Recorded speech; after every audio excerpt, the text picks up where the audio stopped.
তামিম ফাইনালে মানে শিরোপা তার হাতে। এরও ব্যতিক্রম ঘটল না এবারের বিপিএলও। ফাইনালে আবারও বরিশাল শিরোপা জিতল, টানা দ্বিতীয় শিরোপা ঘরে তুলল ফরচুন বরিশাল।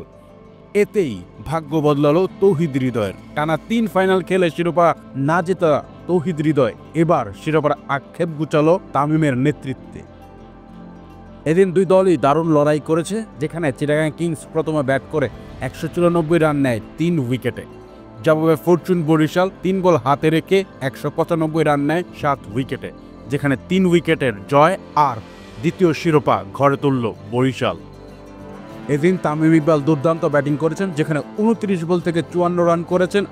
এবং কাল মায়ার্সের কথা বলতেই হবে, যেখানে বরিশাল অনেকটাই ম্যাচ থেকে ছিটকে যাচ্ছিল, তখনই কাল মায়ার্স 28 বল থেকে 46 রান নেয় এবং লাস্টের দিকে রিশাদের 6 বল থেকে 18 রানের ইনিংসে বরিশাল ম্যাচটি জিতেছে।